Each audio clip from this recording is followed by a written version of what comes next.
ফ্রিল্যান্সারদের একটা অসুবিধা ছিল, তাদের মানে পরিচয় দেওয়ার ব্যাপারে একটু সমস্যা হতো। তো আমার কাছে একটু খবর এলো যে একজন মানে বিয়ে করতে গেলে শ্বশুরবাড়ির লোক জিজ্ঞেস করে জামাই কী কাজ করে, ফ্রিল্যান্সার। ওটা ফ্রিল্যান্সার, সে তো ফ্রি, ওটা আবার কি?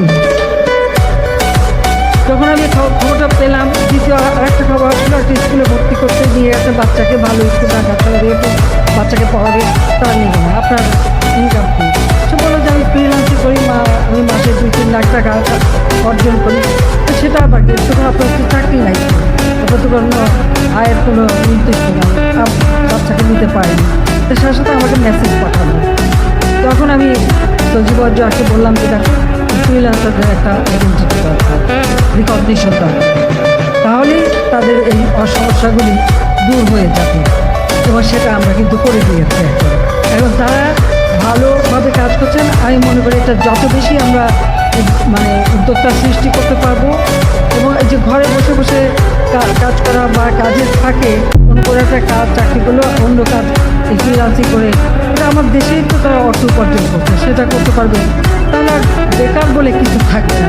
যদিও বেকারের সংখ্যা যেটা প্রায় 6% ছিল, এখন তো আমরা 3% নামিয়ে এনেছি। কিন্তু এই 3%-এর মধ্যে সবাই কিন্তু কিছু কাজ করে, একেবারে করে না তা না, কাজ করে, কিন্তু আমরা করতে পারছি। আজকে আমাদের এই গ্রামে বসেও আউটসোর্সিংয়ের মাধ্যমে ফ্রিল্যান্সাররা $500 মিলিয়ন বেশি আয় তারা করে আনছে, এবং আমাকে অনেক বিদেশি অর্থ উপার্জন করে দেশে নিয়ে আসছে। কিছু সমস্যা ছিল, যেমন ব্যাংকে একজন টাকা এসছে, সে টাকা তুলতে পারে না, তাকে হাজারটা প্রশ্ন, কোথা থেকে আসলো, কীভাবে আসলো। সব থেকে ডেঞ্জারাস বিষয় ছিল যে ব্যাংকে জিজ্ঞেস করা হচ্ছে আপনি ওই ভদ্রমহিলার জন্য কাজ করে দিয়েছেন, সে কেন আপনাকে টাকা দেবে, তাহলে ওদেরকে জিজ্ঞেস করুন। ওটা শুনে আমি সাথে সাথে ব্যাংকের গভর্নরকে ডাকলাম, ফাইন্যান্স সেক্রেটারিকে ডাকলাম, ব্যাংকের সেক্রেটারিকে ডাকলাম, বললাম যে এটা তো অত্যন্ত ভুল হবে, তাহলে তো কেউ কাজ পাবে না। এখন যে ওইটা নিয়ে যদি খোঁচাখুচি করতে চায় তাহলে কাজ দেবে নাকি? কাজ তো দেবে না, আমি এটা সহজ করে দেবে। ফ্রিল্যান্সাররা যখনই যে টাকা পাবে সঙ্গে সঙ্গে ব্যাংক তাদেরটা পরিশোধ করবে। এখন সেটা সহজ করে দিয়েছি, সেটা সহজ হয়ে গেছে। আসলে আমাদের কিছু কিছু কনজারভেটিভ মাইন্ডসেট থাকে, তো ওটা মাঝে মাঝে একটু সমস্যার সৃষ্টি করে, ওগুলি একটু হাত দিলেই ঠিক হয়ে যায়। আমরা করে দিয়েছি।